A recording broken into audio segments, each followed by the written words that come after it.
Sénégal 2050 la première phase 2024-2025 à peu près 18 000 milliards la ñu soxla pour financer projet yi ci contexte bi nga xam ne difficile na rappelé nga ko sànq déficit budgétaire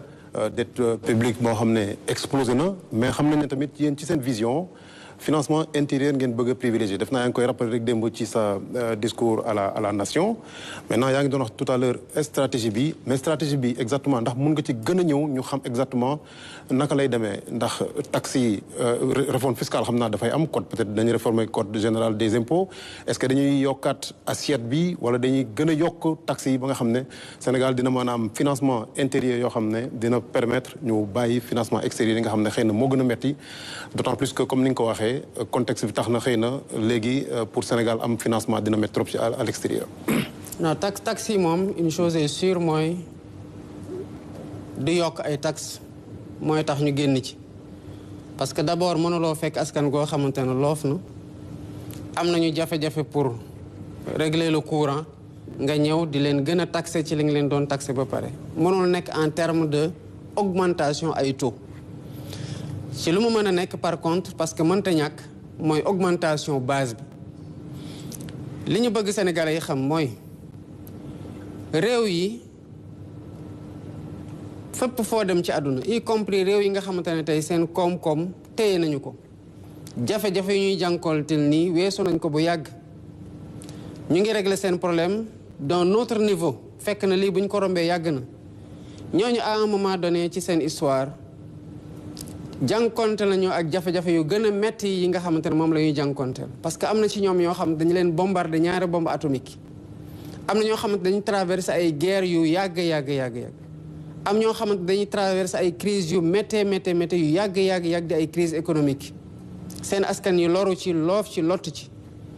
mais réew yooyu lañ def ba jóg ci parce que nit boo daanoo ñaare ci des soit nga xalangu des ci suuf gën a tilim gën faa yàgg wala nga jóg dox continuer sa yoon première option bi du option maanaam ñëw constater que situation bi metti na ñuy jooy loolu warul njiitu sénégalais yi waaye warul sénégalais yi ci seen bopp parce que xaalis bu ñuy tabaxee réew mi xaalisu sénégalais yi la fan lay jóge ci seen poche lay jóge moo tax ñoom ñu am ci ñaari wareef bi ci njëkk mooy kenn ku ne ci ñun xam ne am na lu la waraloog sa diggante ak réew mi balaa ngay xalaat lan la may réew mi di defal nga xalaat yow ci sa bopp lan nga waroog réew mi est-ce que wàccoo nga ak moom moo tax mënuñu nekk dans un pays boo xam ne une partie des personnes day fay impôt que sa beneen partie bi toog loolu kenn waru ko nangu bi ci dekk mooy beneen wareef bi leen war mooy bu ñoom bu ñu dugalee seen xaalis bu ñu am budget ñu dénk ko ay jiit ñoom ñoo ko war a saytu ba mu wóor leen ni xaalis bi fu mu war a dugg mu ngi fay dugg maintenant lan mooy li ñu war a def tey en tant que sénégalais mooy li ñuy def nii ñu fexe ba ci génération bii di ñëw bañ a am di régler wala di jànkonteeg les mêmes problèmes yi nga xamante ne moom la ñuy jànkonte parce que problème yi ñuy régler nii mooy problème yu waraloon ajustement structurel bi fi amoon kon boo xoolee presque 50 ans ci gannaaw même problème yi lañ amoon muy un demi-siècle te bu ñu continuer tamit bañ a jóg xoolaat ñun ñëpp takkuwaat def bañ a say xam ne suñu réew mi fekk nañ ko ci situation boo xamante ne metti na gënaluñu mais il nous faut avancer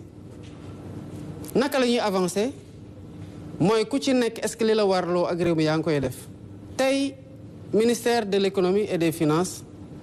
et du budget plutôt lancé na par exemple un appel public à l'épargne mais ñan la ci woo d'abord sénégalais yi il y a une bonne réponse pour le moment de sénégalais et de personnes ou d'institutions qui ne sont pas sénégalaises mais ñi ci war a njëkk a jiitu mooy sénégalais ci seen bopp parce que ministère des finances bu ne dañuy ut xaalis boo xamante ne ñi téye xaalis bi denc ko par exemple ci compte bancaire yi denc ko ci seen coffre yi denc ko ci seen calpe yi ñooñu ñoo war xaalis boobu la ñu war a tabaxee réew mi kon bu ñu woowee balaa waa bitim réew di ñëw di ci jàpp nañ ci fekk suñu loxo téye ba pare kon képp koo xam ne fulaaloo woon payub impôt xamal ne jóg jot na ci ak li la warloog réew mi. Maintenant au-delà de ces financements classiques yoo xamante ne performance la li administration fiscale yi war a def mais performance boobu d'abord pour mu am il faut que sénégalais yi jóg wuyu ji. Et le meilleur impôt du impôt boo xamante ne dañ koy dàqe di ko jële ji di ko forcé waate pour mu génn mais impôt boo xamante ne doonte métti na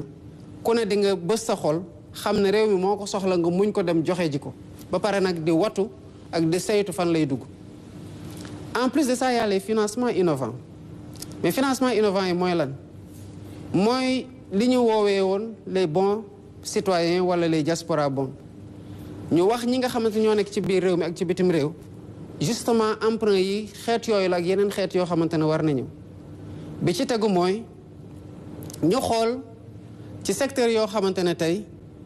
mën nañ ci def yeneen performance te loolu moo waral ñu gaawantu pour digitaliser lépp loo xamante ne procédure la douanière wala fiscale. Évidemment wax nga ko il y a une réforme qui vient, c'est une réforme du code général des impôts qui est en chantier, une réforme du code des douanes qui est en chantier.